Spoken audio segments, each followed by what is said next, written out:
Well, howdy, folks. I hope you all have had a good day. It's I've had a good day. It's a little chilly here. So I got my Ernest vest on. Um, so today we are gonna be reading. We got a few short chapters. So I'm gonna be reading. Well, first of all, we are reading the importance of. I know it's backwards to you, but I'm just showing you the cover. This is what it looks like. Um, the Importance of Being Ernest, the life of actor Jim Varney. And we're already on chapter 20. So if you're coming in here late, then just go back. If you want to hear it, then just go back. I've got it all there. I need to put it in a playlist. I should do that. I'm gonna do that. Because we've only got so much left of this one. We've made it through most of it. We're on chapter 20. So when I finish this one, I'm going to be reading another one. So, but another book, not about Jim Varney, but about somebody else. Well, okay. So we're on chapter 20, and it's called Hey Vern. Go figure. So let's just get into it. All right. In 1991, Jim and Janie ended their marriage after 3 years. In the True Hollywood story about Jim, Janie said his work took a toll on their relationship. He'd be going here, I'd be going there, she said. They did remain good friends, and she also stayed on as his assistant. During this time, another important relationship of Jim's ended. After a successful collaboration that lasted around 4 years, Jim and Phil Walden parted ways. Jim's attorney, Hoot Gibson, began handling Jim's management duties. But Jim's career was still moving at full speed. In the late spring of 1991, filming began on the late Disney-backed Ernest picture, Ernest Scared Stupid, which is a good one, by the way. In the movie, Ernest plays a sanitation worker who unknowingly releases a demonic troll from underneath a cursed old tree where his relative Phineas Whirl had buried it many years earlier. Before long, many other trolls began invading this small town, turning innocent children into statues. It is soon up to Ernest to stop them. He receives help from neighborhood kids in searching for a way to eradicate the evil trolls. An eccentric old lady, played by Eartha Kitt, provides Ernest with some of the tools needed to stop the creatures. Before deciding on the name for the spooky tale, many other titles were considered, among them Ernest and the Trolls, and Ernest and the Curse, along with Ernest Scared Stiff. With Scared Stiff, some Disney executives became concerned that parents might not appreciate the unintended adult reference. Ernest Scared Stupid made the most sense. Jim joked it's the degree he'd be scared into stupidity. As was the case with the previous Ernest movies, Scared Stupid received mostly poor reviews. I don't imagine why. Gene Siskel and Roger Ebert both gave it a thumbs down, and Ebert admitted that it was the first Ernest movie he had ever seen. He actually said he could imagine liking the movie if he was 8, but could not recommend it otherwise. That really wasn't such a bad review given the intended audience. Well, of course. I mean, I loved it as a kid. I still like it. It's still a good movie. When Jim was, I mean, it's silly. All of Ernest's stuff is silly, but that doesn't mean that doesn't hold up. When Jim was doing interviews following the Scared Stupid premiere, he once again discussed with honesty his love-hate relationship with Ernest. For several years, this character has been extremely prohibitive to my non-Ernest career. Since 1987, he had made 4 Ernest movies, 13 episodes of an Ernest-themed TV show, and hundreds of commercials, all while continuing Ernest's many public appearances. He told one reporter that 16 commercials alone had been filmed in the week leading up to the Scared Stupid press junkets. But during press tours, he did express excitement about a role he had just been offered in the film Wilder Napalm, screenwriter of Vince Gilligan's first feature film. The romantic comedy starring Dennis Quaid and Deborah Winger is about strange brothers who possess pyrokinetic powers. Jim was offered the role of Rex, a heavily tattooed traveling carnival operator and partner of Quaid's character Wally. "I'm finally breaking out," Jim told one reporter, but he was not planning on turning his back on Ernest.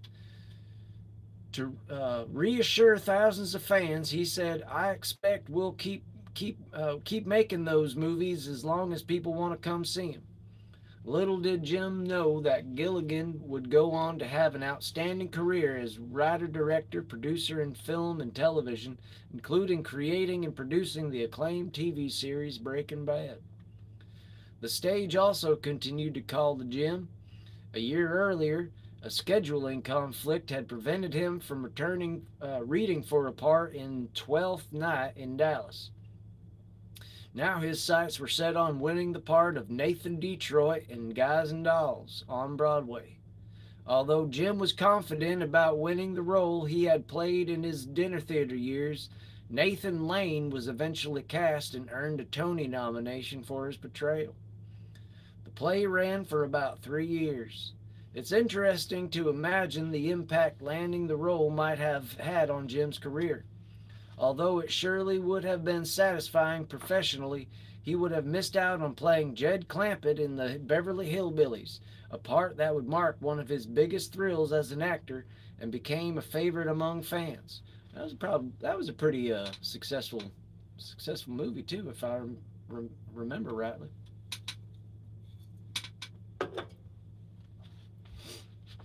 Probably on my low end of the Jim Varney roles, in my opinion. I mean, he did good. I just, the movie was okay. As I like it when he's the lead. As many commercials as Jim made, it seemed as if there had to be clones of him to keep up. It was around this time that Jim mentioned in an interview that he had starred in a whopping 2,700 commercials. Wow, that is a lot of commercials. He always took pride in throwing out the constantly growing number. He was well aware that a prominent West Coast car dealer named Cal Worthington had actually made more.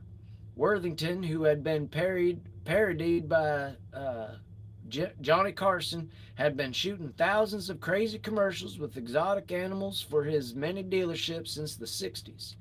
But one detail Jim often mentioned was that Ernest commercials were shot on film, while Worthington's were not. Also during this time, Carden and Cherry decided to resurrect one of Jim's former characters for the Ernest commercials. Jim had created Bunny Jeanette while at the Third Mask Theater in Chattanooga, and later included her in his stand-up act. Bunny shared little in common with Ernest in terms of appearance, but her unsolicited advice and aggressive approach were similar. Her heavily made-up face, dangling jewelry, and red beehive gave the beauty consultant an unforgettable look. Her professional background consisted of a diploma from Votech Beauty College.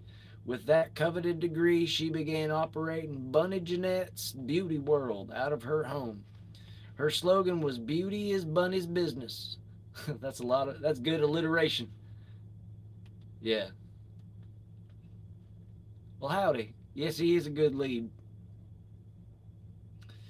Where was I? The fact that he was usually more involved. Where am I? Beauty World. All right, her slogan was "Beauty is Bunny's business." To say she used unconventional methods is an understatement. She operated an electric bench grinder to file nails and used a chisel for facials. The fact that she was usually more involved in dispensing advice than concentrating on her work made these tools all the more hazardous to clients. In May 1992, TV viewers from Los Angeles to Knoxville watched in amusement as Bunny began to show up in regional TV commercials. She was not a replacement for Ernest. She was still airing in around 20 regional markets. She was just another character in the vast Jim Varney arsenal that Carden and Cherry thought they could make work as a commercial pitch woman. On June 28, 1992, Jim's family and hometown fans were treated to a special performance. Jim made a rare stand-up comedy appearance in the Grand Ballroom of the Marriott Resort Griffin Gate in Lexington. The occasion was Lexington's comic relief for the homeless. The money raised went to such charity as the Hope Center and the Salvation Army. Jim shared billing with another talented comedian, Stuart Mitchell, better known as the comic director Haywood Banks, who is still around today. Haywood's energetic act is almost as loud as the colors of his mismatched tie and sport coat. Although he is hardly balding, his hair is combed over and on all one side. He wears a big horn-rimmed glasses. His goofy oddball look warrants laughter before he even opens his mouth. The character is famous for his clever, hilarious songs. One of the most popular, Toast, is sung while Haywood uses a metal toaster tied around his neck as a drum with two forks for drumsticks. He is currently a regular on the Bob and Tom Show, which is nationally syndicated. Unlike Jim's appearances on HBO's comic relief specials, Jim was not dressed as Ernest for the Lexington shows, and few references were made to the character. This is often the case for Jim in smaller venues. Since Bunny Jeanette was back in the public eye, Jim decided to bring out one of his oldest Bunny routines, where she rolls hair with frozen orange juice cans. Despite his little stand-up he had been performing, he'd seemed at ease on stage. He smoothly went on to the next bit, where he imitated country music singer Mel Tillis in a fictional story about the two of them visiting the local Keeneland racetrack years earlier. The bit consisted of Tillis betting on a horse that jumped over the fence during the race, never to return. Tillis got so upset that he questioned the trainer, who claimed that he had tried everything to prevent what had been a reoccurring problem.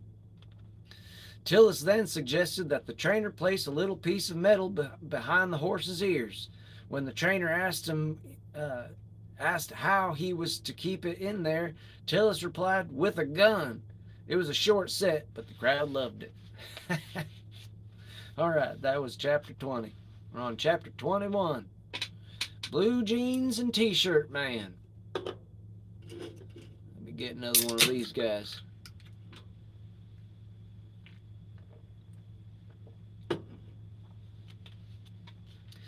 Just a few years into the Ernest phenomenon, John Cherry observed, "None of the prima donna stuff has set in on old Jim."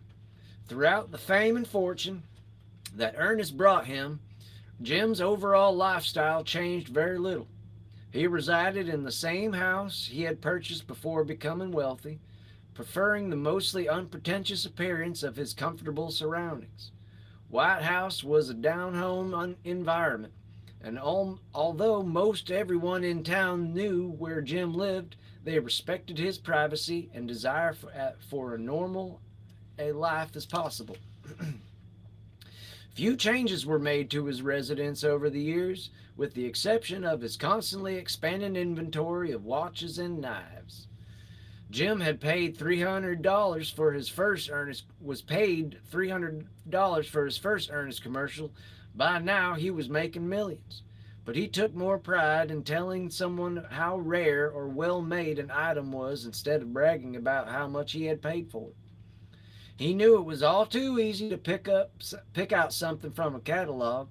He preferred the thrill of searching for something unusual, something with significance.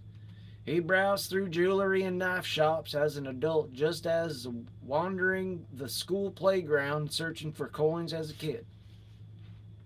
Jim had learned the value of hard work as a child. When he would do odd jobs for his parents and aunts, the coins went directly into chalkware piggy banks in the shape of a dog. These chalkware or molded gypsum figurines first gained popularity during the Great Depression. Jim named, Jim named his Gentleman Jay. He also used it to collect donations after performing for relatives in the family room. When Jim started school, his mother helped him crack it open, revealing over several dollars in change. A lot of money for a kid at the time. As an adult, instead of spending money on an expensive new house, Jim made investments in properties such as Nashville condo and a farm in Sand Gap, Kentucky. One of the few indulgences he allowed himself was a DeLorean sports car made famous by the movie Back to the Future. The car reflected how Jim stayed true to his own desires instead of trying to impress others. If he had really wanted to be flashy, he could have bought a top of the line Cadillac or Mercedes. Instead, he preferred something James Bond might drive. Plus, the stainless steel DeLorean matched his stainless steel Rolex. Once Jim was visiting family in Lexington, his young niece Elaine was inspecting the DeLorean's interior. She looked in the back seat and asked Jim where the flux capacitor was, the hardware that enabled the car in the Back to the Future to travel through town when the speedometer hit 88 miles per hour. I got a thrill myself as a 13-year-old in 1986 when Uncle Jim offered to take me for a ride in the car. We drove to a nearby gas station where we pulled up to the pump. Uncle Jim raised both doors, letting the classical music he was blasting fill the air. To say that he drew attention is an understatement. I bet that is something. Ernest pulling up in a DeLorean blaring classical music. Another sports car Jim owned was a rarity in the mid-1980s was a Dodge Conquest. Its electronic dash and voice alert features likely fascinated the teenage Bond fan inside him. Of course, not even Jim's cool cars could escape the reach of his humor. On the back of his DeLorean, one bumper sticker read, "As a matter of fact, I do own the road." On the Conquest, another read, "Yes, I am a movie star." Another bumper sticker on the Conquest had been edited. It originally read, it's me, it's Ernest T." This was the line made famous by Ernest T. Bass, the troublemaking mountain man character from the Andy Griffith Show. Jim found a letter P to cover up the T to represent Ernest Worrell's peculiar middle name, Power Tools. Power Tools. That's what the P stands for, I guess, is Power Tools. When interviewed, Jim was often asked about all the money he was making. He was never comfortable with the question, always deflecting it. Sometimes he told reporters tall tales, such as how he had bought a string of small towns in Ohio. Another time he said he owned a fleet of pastel Ferraris. No amount of wealth brought him more pleasure than his down home existence in the rural outskirts of Nashville. "I'm a blue jeans and t-shirt man," he'd say. Well, I can reckon with him.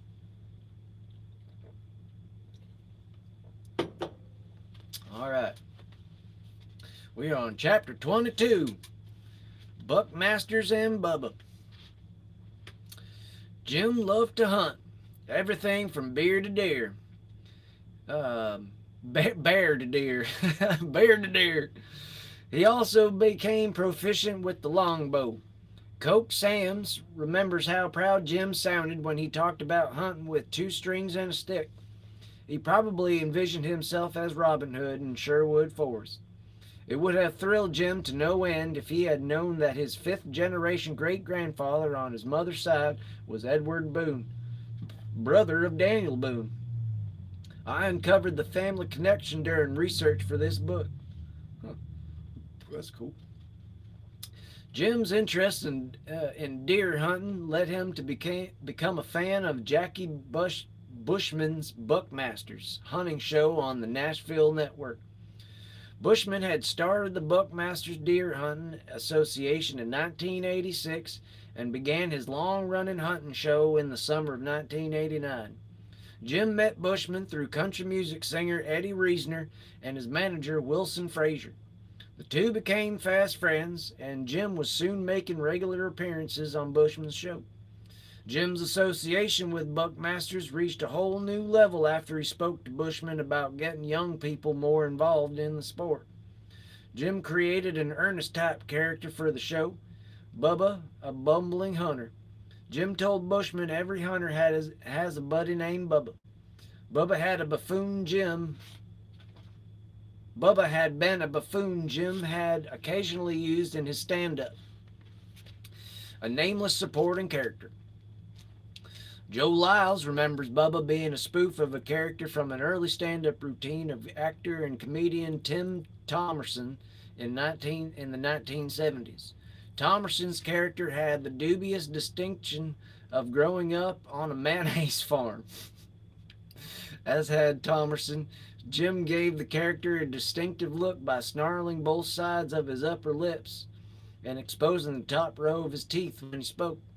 Before Bubba was complete, he needed the right look. Bushman remembers going with Jim to a local outdoor store in Alabama where Jim picked out a large orange hat with ear flaps. He turned one flap up and the other down. And then he said to Bushman, "I'm going to take this front flap right here, and I want you to go get some cardboard, and I want you to write Bubba on it, and we'll duct tape it on there along with the props such as a rifle with an oversized scope." Bubba was ready for the great outdoors. The first year or so that Jim was on the show playing Bubba, Bushman paired him with a puppet named Shotgun Red, voiced and operated by comedian Steve Hall. With his well-worn straw cowboy hat, bushy gray mustache, and plaid shirt, coupled with southern charm and a quick wit, Shotgun Red remains a beloved figure for fans of all ages today. The puppet debuted on Ralph Emery's Nashville Now TV show in 1982, and the combination of Jim and Shotgun Red was an instant hit.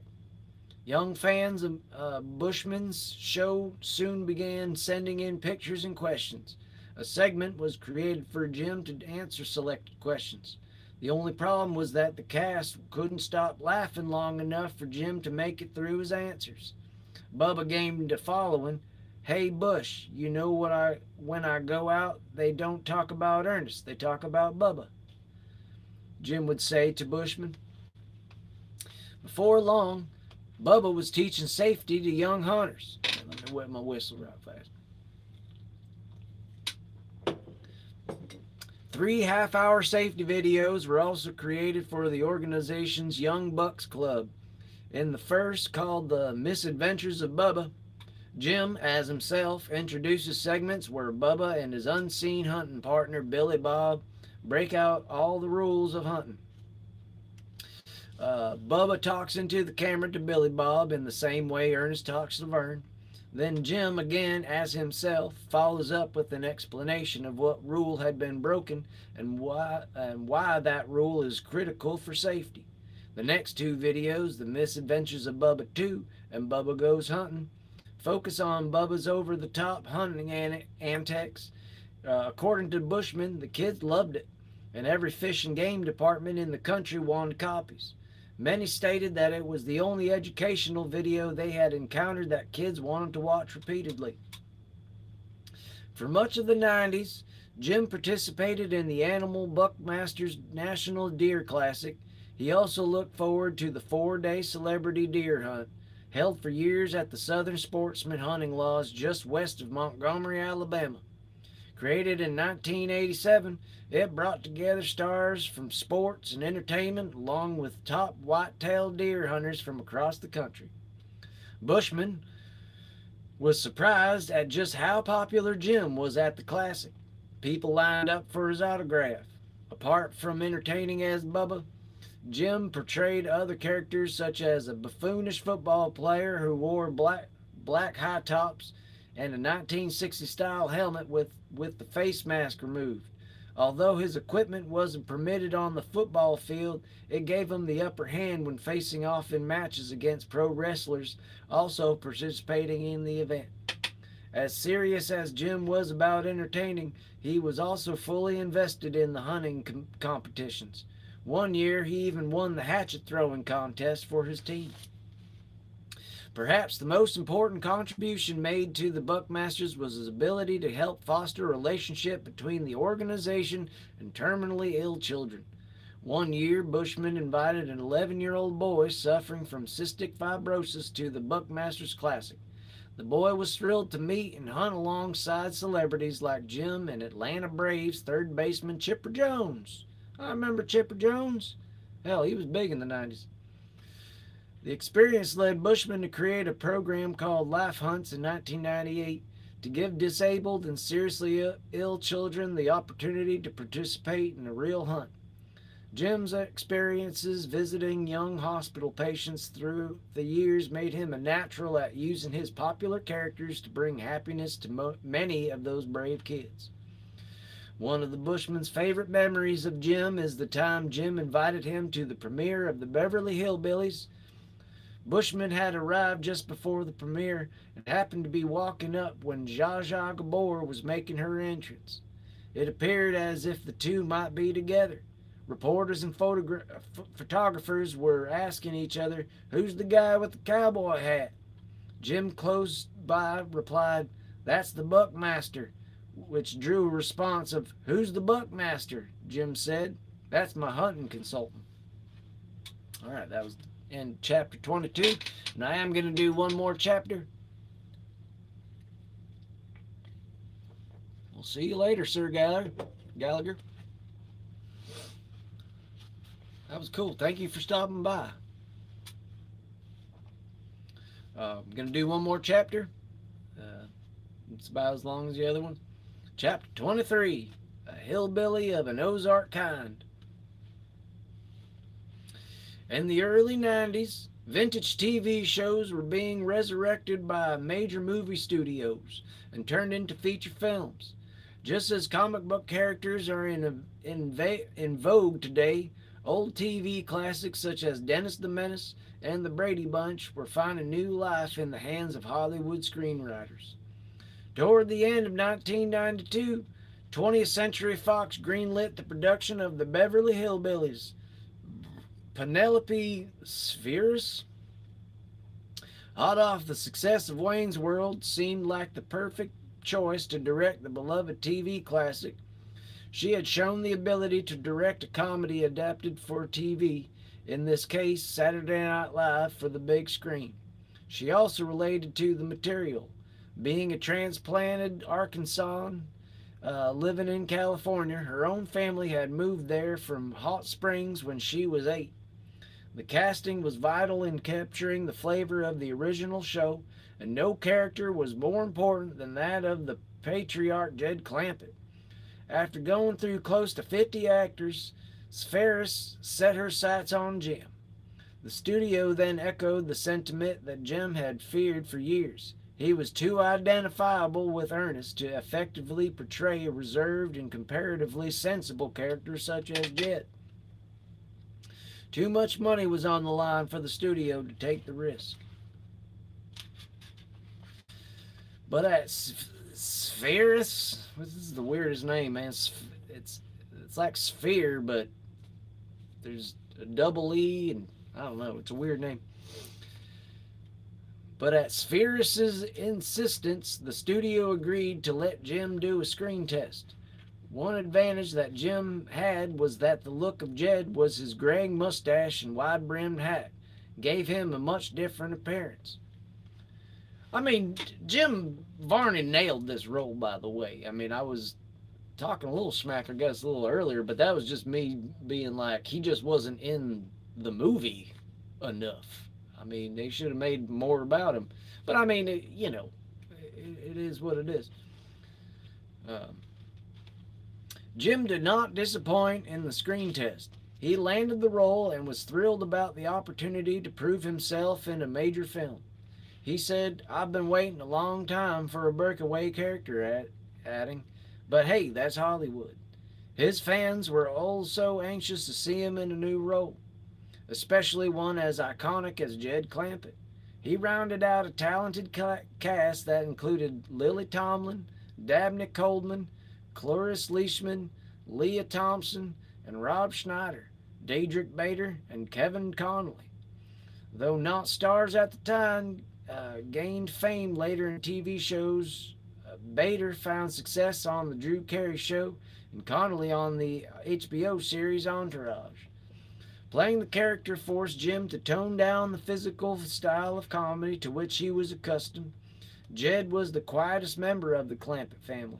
Even though he had his share of funny scenes, Jim was essentially playing the straight man to the more zany members of the Clampett family. I mean, that's what I mean. I mean, he nailed the role, though. I mean, he did nail the role. Uh, Clampett family. Spheres had to restrain him many times, saying, "No, no mugging, no big smile, pull it back, pull it back." The difficulty of playing a character familiar to so many people was made all the more challenging to the original Jed close by. Buddy Ebsen was offered a cameo in Hillbillies, reprising his popular TV detective character Barnaby Jones. Miss James Hathaway calls up upon his services when Granny goes missing. He discovers that she had been held against her will in a nursing home. She was placed there by one of Mr. Drysdale's bank employees and his criminal girlfriend. The girlfriend has been trying to woo Jed into marrying her so the pair can steal his fortune. When asked what he thought of Jim's portrayal, Ebsen was complimentary, even philosophical. He said, "There are 100 people who have played Hamlet, but only two to play Jed Clampett." Ebsen's only criticism, if you could call it that, was that Jim didn't enunciate Jim's famous exclamation, "Well, doggies," all that convincingly. It's likely that most people, including Jim, would agree that no one could ever top Ebsen's delivery of the trademark line. Jim shared the studio's concern about keeping audiences from seeing any Ernest mannerisms in his performance. He spoke of his nervousness when watching the movie for the first time in the theater. "I was sitting through a screening and I thought, oh God, the first person that yells, 'Hey Vern,' I'm just going to shrivel." Fortunately, that did not happen, and many reviews of Jim's performance were favorable. He hoped that the role might open new doors in the quest to land a dramatic part. "I think it showed a few different facets of things I can do," Jim said. An Orlando Sentinel newspaper article from a year earlier headlined "The Character Curse," had examined the question of Jim's ability to ever break out his Ernest shell. It quoted him saying, "It's a blessing and a curse because it's as hard to escape from it as it is to get into it." The article mentioned other famous actors and their iconic characters such as Paul Reubens, Pee Wee Herman, Adam West, Batman, Harry Winkler, Fonzie, and Robin Williams, Mort. All the actors mentioned had varying degrees of success breaking the curse, but only after putting in space between themselves and their characters. Without Jim doing the same, it seemed that his fate might be sealed. Soon after the movies, let me hit this beer real quick. Soon after the movie's release, Spheres admitted she had come close to choosing Sam Elliott for the role of Jed. Along with Elliott's acting ability, his deep voice and slow southern type drawl made him a real contender. Elliott, being 5 years older than Jim, was even closer to Ebsen's age on the TV series, although he didn't have the southern roots that Jim possessed, which Fierce revealed actually meant very little to her. In the end, it was Jim's comedy background that made him the more appealing choice. In addition, Jim's mountain heritage helped him get inside Jed's head. He illustrated this point following the movie's release. When talking to one reporter, he claimed, "One of the best squirrels I ever ate was one my dad ran over on the turnpike. He added, I've even got wild boar in my freezer. The soundtrack for the Beverly Hillbillies finally provided Jim with an opportunity to record a song for a major label. The song Red Hot Rod Lincoln was made famous by the country rock band Commander Cody and his Lost Planet Airmen in the 70s. Jim's version was placed over the closing credits. It was actually kind of a last minute thing, Jim said. Ricky Skaggs did the track, and they hadn't chosen anybody to sing it. So 20th Century Fox asked me if I'd go try it, and I said sure. And I headed to RCA before they changed their minds. Jim also had the opportunity to shoot a video for the song that included his good friend Buck Finley as a passenger of the Lincoln Jim drives. Finley had been one of many to collaborate with Jim through the years, writing songs and composing music. Jim once joked that in Nashville, every lease stated, I will write country songs and pay my rent on time. Looking on Jim's life, it was incongruous that despite his best efforts to record in Music City, he had mostly found work there as an actor. Yet it was through his participation in a Hollywood film that he achieved his biggest success in music. The song was the icing on the cake in Jim's entire experience with the Beverly Hillbillies. He had finally come to Hollywood and starred in a major film with other big name actors. Even with his previous success, it was the type of experience the young kid asking about the Hollywood bus had dreamed of so long ago in Lexington, Kentucky. During the filming, Jim was also enjoying a new relationship. Early in 1992, Jim was spending time in Lexington thanks to a lull in his schedule. One of his favorite haunts was a restaurant named Charlie Brown's. The cozy and casual dining establishment remains open today. Located close to downtown and the University of Kentucky campus, it has always had an eclectic clientele. It was just the kind of place where Jim could relax and talk to people he thought were interesting. One night, hanging out at Charlie Brown's, he met Beth Harper. She worked for a flooring store in Lexington and was sitting at the bar with some of her girlfriends. She was unfamiliar with Ernest and really didn't know who Jim was when they met.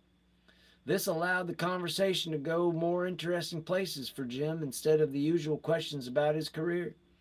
She remembers how much of a gentleman Jim was that first night, including walking her to her car. The two soon began dating.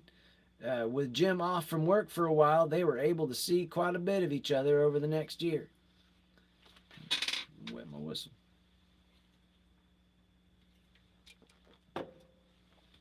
As was Jim's pattern, he bought Harper a nice watch for her 34th birthday, which occurred just days after they met. Not long after that, he bought her a bloodstone ring from Farmer's Jewelry Store, one of his favorite places to browse in Lexington. Of course, with the ring came a free lesson from Jim on the gem's supposed mystical powers. Jim even instructed Harper as to the exact finger in which to wear it to receive its desired benefits.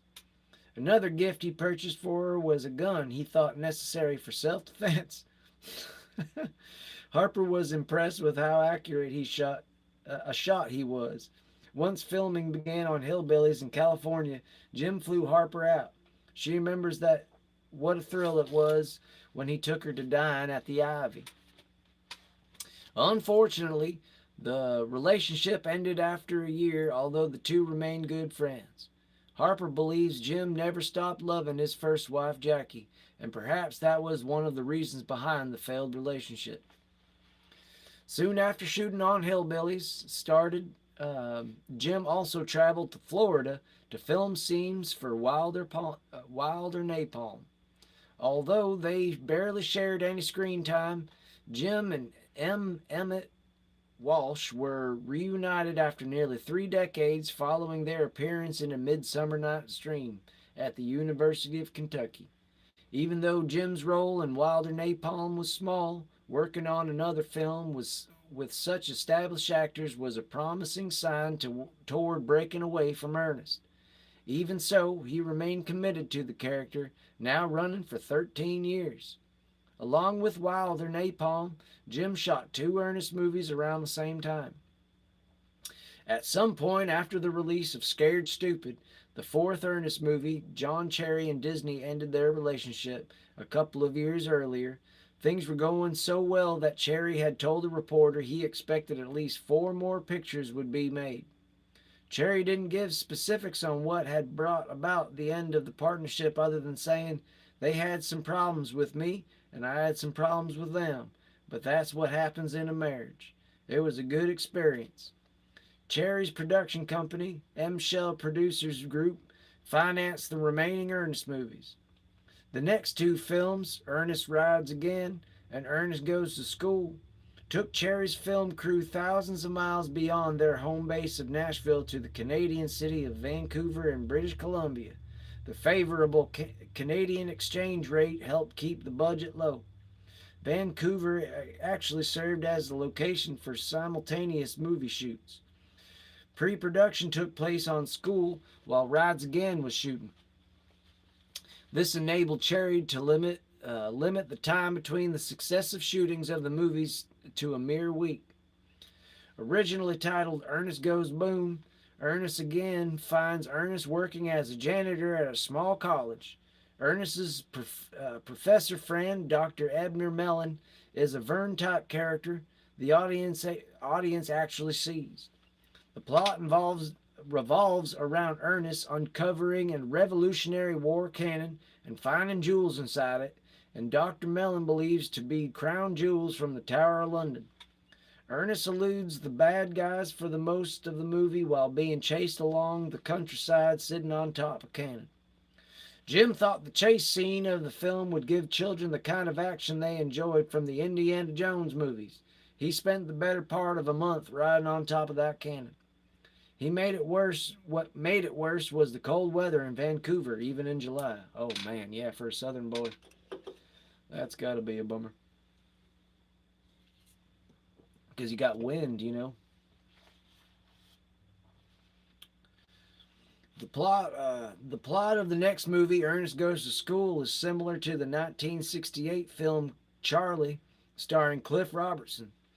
Ernest plays a high school janitor with a low IQ who suddenly becomes brilliant after taking an experimental drug.